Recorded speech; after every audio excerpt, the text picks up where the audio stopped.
Failure. What does the word failure mean to you? I have my own definition of failure, but I don't want to share that with you just yet. What is important is for you to know that on this course, I'm going to teach you how to overcome failure. Failure specifically as a student trying to pass an examination. Now, I don't know what brought you here, and it doesn't really matter what you are studying, because this program is aimed to be specifically for you as a student, regardless of what you are studying. It's going to help you to look at failure differently. It's going to help you to overcome failure. And it's going to help you to succeed in whatever it is that you are passing, as long as you follow all the guidelines that I'll be suggesting to you. Why did I even put this program together? Because failure for me is a very important lesson in life. At some point in your life, you're going to have to deal with failure. Why?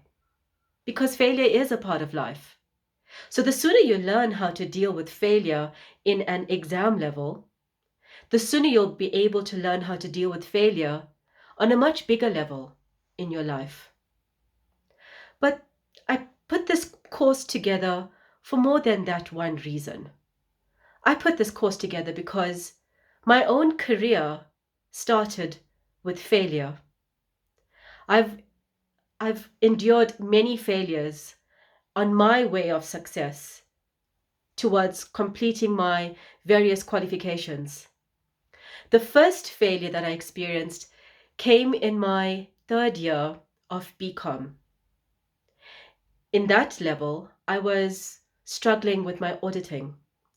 And even though in that year I passed my exams towards my honors, so I did complete my degree, but the supplementary paper, which was auditing, I failed that. And as a result of that failure, I lost my articles with a very big firm. I instead had to repeat that auditing exam. And because it was just one paper that I had to repeat for the entire year, I also decided to complete another degree, which was diploma in management accounting, which I did get. And later on, that diploma in management accounting helped me towards my CMA qualification. Now, why did I share that first failure with you? As hard as it was, I lost my articles as a result of that. I learned auditing on a different level. The first time when I was studying auditing, I accept that I was studying it just to complete a paper, to pass an exam. But the second time when I repeated that paper, I really got to understand auditing. I learned the concepts, I understand the principles, and I was able to take those information later on, and it made me a much more rounded auditor. Later on in my own career, I became a forensic auditor. I ventured into internal auditing. I used to do accounting system setups for companies, where I used to go into a company and look at their internal controls and recommend areas of improvement. And I believe it was because of me repeating auditing that made me so much more stronger, not only in statutory audits, but audits in general. So there's a much deeper lesson as to why you are repeating a course. And you'll only be able to figure that out later on in your journey, as I learned that lesson with auditing in specific. Did my failure end there? No way. Because once I got my auditing credit, I was able to complete my honors towards my chartered accounting qualification. Now, I remember completing my honors level towards becoming a chartered accountant, and I passed that year whilst studying part-time and completing my first year of articles in a small medium practice. Do you even know how hard that is to do? Most people study full time in their honors level and they fail. I basically completed that part time whilst working full time and I passed. I'm sharing that story with you for a reason. Because the following year, when I wrote my board exam for the first time, I failed.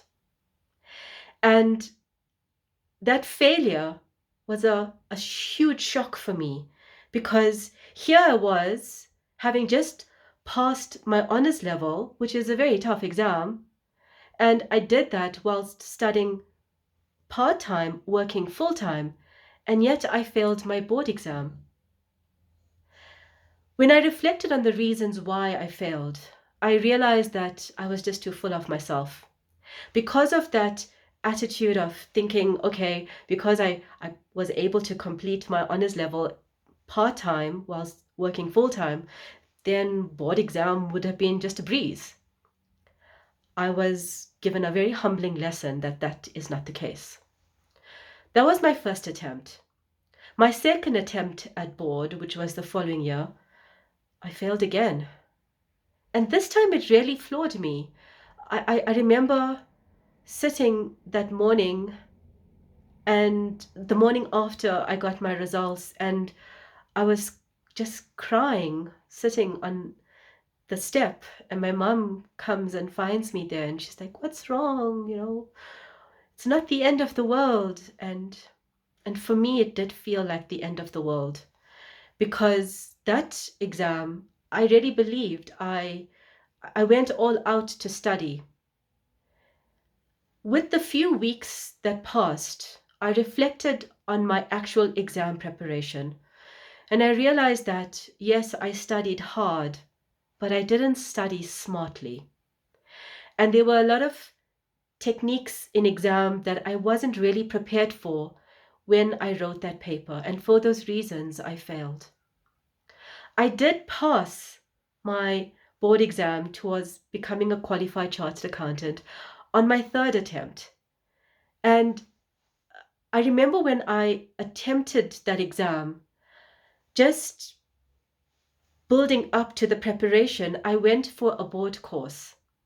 And you must know, the more often you repeat a paper, you're not just fighting for the technical understanding of that content, you're also fighting a mental exam because mentally, the statistics of you passing on subsequent attempts diminishes just because there's so much of a gap between the first attempt and the second or the third attempt or whatever attempt you're doing.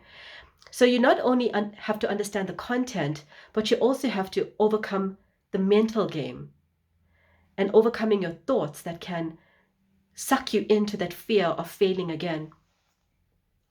So when I was in that board course, I remember the first lecturer came up and said, "So, if you are one of those students sitting here right now and it's your second or third or your fourth attempt at this board exam, your probability of passing is," and he gave one statistic, which was very, very low. And I remember sitting there thinking, I am going to beat that statistic. You see, this is what I mean of becoming mentally strong in overcoming this failure. When someone throws statistics at you, statistics are there to be broken. That's what I believe in. You either become the statistic or you overcome it and you create your own. So when I sat there, I learned to be mentally strong. And I said to myself that when I prepare for this exam, I'm going to beat the odds. I'm going to have this attitude of everything goes. I'm going to give everything for this and that anything is possible. The only thing that limits me is myself and my mind. And so, as a result of me sitting in that lecture, listening to the lecturer saying this, I started inculcating a mindset, an attitude, a belief system that helped me pass that exam.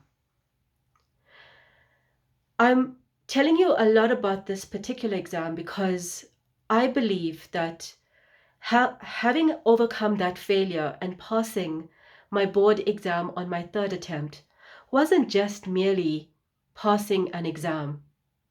It was about passing a test in life, because that attitude of fighting, of believing in myself, of anything is possible, that statistics are there to be broken, these are principles that I live by even today.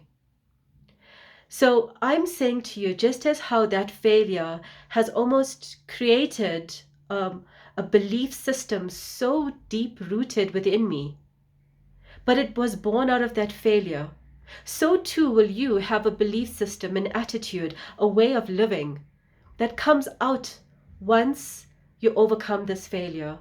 I don't know what it will be for you, but I know it will be there and it will be very strong. That was my second attempt. And so you think it might have ended there, but not really. So now I'm a qualified chartered accountant and I'm working for a corporate and I'm a senior manager and I'm now completing my final stage towards becoming a CIMA qualified.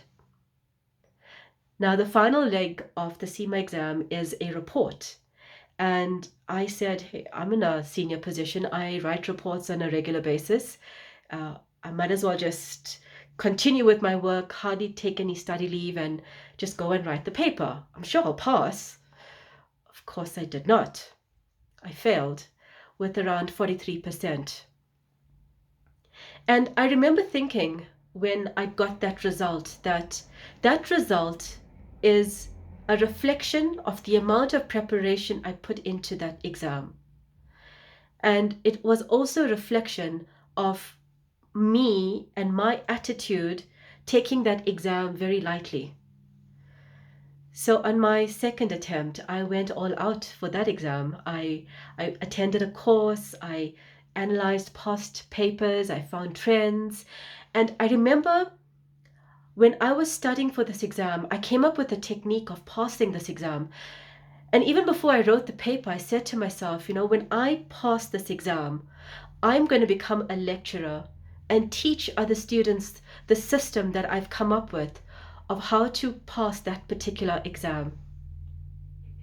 And so when I did pass that exam on my second attempt, a few months afterwards, I applied for my CIMA qualification and got that. I became a lecturer. And I became a lecturer for that particular paper, that last stage of the CIMA exam. And I was a lecturer part-time for about 5 years. In the course of that timing, sometimes I had 2 people in my class, sometimes I had 15. So just to give you the numbers on it, because I was working for a private institute. So whatever numbers they gave me is the people that I taught. And I'm so happy to know that over that period of time, 120 people passed because of my technique and what I was able to share with them. Some of them even said to me they failed so many times at other institutions or using other methodologies, but when they came and they used my technique, they were able to pass. And I had a 80% pass rate overall in that space of time. Now, why did I share that failure with you? You see, at the time of failing that CIMA exam for the first time, I did not know the impact of that failure.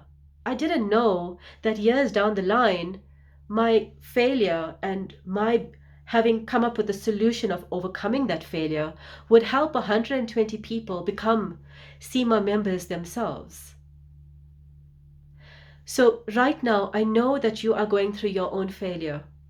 But like me, I don't know what your lesson is going to be in life. I don't know how this failure that you're going through, once you overcome it, will set you up for your future success and helping you to just pass on this knowledge to other people. Because that's what I believe in. Once you have found a solution of overcoming setbacks of any sort in life, then it's your duty, my duty, all of our duty as humankind to pass on that light, to shine the torch on someone else's life, and to help them overcome a similar failure as you have overcome yourself. And out of interest, when I was a lecturer with that FCMA exam, I came across a lot of bad writing. And later on, when I started my own business, one of the courses that I offered was a business writing course. But again, it started because of what I was seeing as a lecturer. So I'm hoping I'm giving you a little bit of insight into how failure can help you in the longer term. I know it's difficult to see this right now, but there's a reason why you are going through this failure. Because I believe that everything that you are going through today is setting you up for your future career and your future impact in society, in your community, in your company. So, how do you use this course? There are 5 videos in total, including this introduction video. I'm going to encourage you to watch the videos in sequence. Number 2, I want you to make notes. Now, usually I would have conducted a workshop like this in a course of a day, because I'd give you time to actually do the exercises. You'd give me feedback, and then we'd have a discussion, and so we'll go to the next exercise. So you're going to find that some of the videos, especially the exam technique one, is going to be a lot of techniques, a lot of exercises for you to complete. And then you can decide how you want to do that. Either you're going to watch all the videos one after the other, and then come back to it perhaps and watch them one at a time, making notes as to what you need to do next. My suggestion is watch the videos from one end to the other, make your notes, and then take action. Go and implement what I'm suggesting to you. That's number 2. Number 3, my intention is for you to have a sense of awareness of your current situation. Because I know how dark and lonely it can be when you are going through a failure and it feels as if no one understands that pain, that darkness, that isolation, that feeling of hopelessness. And I've been there and I know this. So my intention in the immediate lecture after this is to give you a sense of hope, is to give you a sense of acknowledging where you are, because I understand how that can feel. And lastly, I would like for you to leave this program once you have completed it with a different sense of how you see the world, of how you see your situation, and how you see your role in terms of dealing with this failure. If I can help you to think differently about your situation in a way that inspires you to see the blessing in this failure, then I've done my role in the course of this video program. Finally, my name is Dineshrie Pillay. I'm a qualified chartered accountant. I'm a fellow chartered management accountant. I have my own business. And as you can see, I'm going to give you techniques on dealing with failure because I understand failure on 3 levels. Firstly, as a student, I have experienced failure, and this is coming from a student myself, A aggregate in matric and Dean's commendation in my first year of university. Basically a sterling student, and failure happens to me. So failure can happen to anyone. So as a student, I understand failure. Number 2, as a lecturer, I understand failure. And because of my experience as a lecturer, I know what it takes to pass as a student. And then finally, number 3, today, I'm a business coach and I coach individuals on how to overcome challenges in general. So you're going to find on this course is not only techniques on exam and how to study differently and how to prepare for your exam. You're going to find me giving you techniques on how to prepare your mind. Because like I said, depending on how many attempts you are on right now for your current exam, first, second, third, fourth, this is now a mind game for you. So as a coach, I'm going to share with you some techniques that you could use to overcome that mind game. I wish you success on this program. I'm going to enjoy the journey with you. Like I said, watch the videos in sequence, one after the other, and keep a notepad on hand. As you get insights, you get ideas, I give you these exercises. Take notes of it, because at the end of it, you can be inspired with these videos, but I can't help you to actually do the exercises. You're going to have to do them yourself, because that's the learning part and that's the growing part for you. I'll see you on the next lecture, where I will discuss a very important phase of dealing with failure as a student, which is acceptance. I'll see you on the next video.